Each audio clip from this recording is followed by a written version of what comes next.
नमस्कार दोस्तों, top news Hindustan में आप सभी का स्वागत है। खबर है यूपी के मुरादाबाद से। 14 अप्रैल को पूरे देश में संविधान निर्माता और महान समाज सुधारक बाबा साहब डॉक्टर भीमराव अंबेडकर की 134वीं जयंती बड़े ही धूमधाम और श्रद्धा के साथ मनाई गई। भगतपुर थाना क्षेत्र में जगह जगह निकाली गई रैलियों व कार्यक्रम के माध्यम से लोगों ने हाथों में तख्तियां और बाबा साहब की तस्वीर लेकर उनके विचारों का प्रचार किया। लोगों ने बाबा साहब की प्रतिमाओं पर माल्यार्पण कर उन्हें श्रद्धा सुमन याद किया। क्षेत्र में कार्यक्रम के दौरान भगतपुर थाना अध्यक्ष रविंद्र प्रताप सिंह पुलिस बल के साथ मौजूद रहे। आज आपके यहाँ पर प्रोग्राम हुआ था, क्या था प्रोग्राम का उद्देश्य, क्या मामला था? आज हमारे वहाँ पे बाबा साहब का फर्स्ट बार बर्थडे मनाया गया है और हमारा संकल्प था कि हम समाज को जोड़ेंगे एक साथ, और इसे मना के हम लोग बहुत खुश हैं। ये बिना किसी प्रॉब्लम के हमारे बाबा साहब का बर्थडे समाप्त हो गया है और बहुत खुशी के साथ हमने ये बर्थडे मनाया है और हम बाबा साहब का बर्थडे हर साल ऐसे ही मनाते रहेंगे। और हमारा समाज को मैसेज है कि सब लोग एक साथ आए और एक साथ आके बाबा साहब के विचारों पे चले, बाबा साहब को पढ़ें और बाबा साहब के विचारों को अपने जीवन में उतारें। और जैसे बाबा साहब ने अपने जीवन में ऊंचाइयां छू थी, ऐसे ही हमारा समाज बाबा साहब के रास्ते पे चलकर दिन रात तरक्की करता रहे। हमारा ये जो है उद्देश्य था कि समाज को जागरूक करना। कौन से गांव से आते हैं आप? हम कचनाल से आते हैं, थाना भगतपुर, ग्राम कचनाल, जिला मुरादाबाद।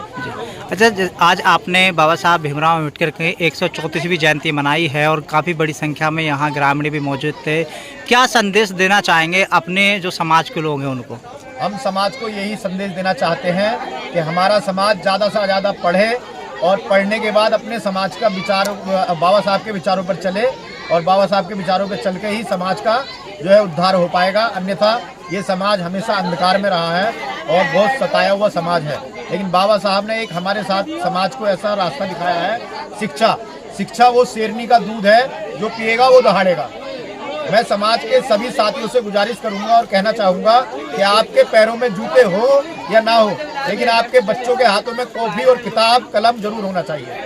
जय भीम, जय भारत। कुछ लोग हैं जो अब ऐसे भी लोग हैं जो पहले बाबा साहब का अपमान करते थे, लेकिन अब बाबा साहब के रास्ते पर चलने को मजबूर हो गए हैं। बाबा साहब एक ऐसा नाम है, इसके बिना किसी की भी राजनीति सफल नहीं हो सकती। बाबा साहब इतनी ऊंचाई पे पहुंच चुके हैं, वो हमारे देश के लिए सूरज के समान है। सूरज होगा नहीं तो चारों तरफ अंधेरा अंधेरा होगा। तो बाबा साहब के बिना हर पार्टी में जितने भी पार्टी वाले लोग हैं, जितने भी समाज के लोग हैं, भले ही वो बाबा साहब का अंदर से कुछ और समझे, लेकिन जनता के सामने उन्हें बाबा साहब का सम्मान करना ही पड़ेगा। ये बाबा साहब एक सूर्य की तरह हैं, जो उनको मानता है वो सूर्य की तरह चमक जाता है। बहुत सी पार्टियां हैं जो उनका अब राजनीति में उनका सही नाम ले रही हैं, तो ऐसे लोगों के लिए क्या कहना चाहेंगे आप? ये वही लोग हैं, इनके हाथी के दांत हैं, दिखाने के अलग हैं, खाने के अलग हैं। ये बाबा साहब का नाम तो लेते हैं, लेकिन बाबा साहब के जो विचार हैं उन पर चलते नहीं हैं। इनकी कथनी और करनी में फर्क है। ठीक है, बाबा साहब के सपने को सिर्फ शिक्षा से पूरा किया जा सकता है।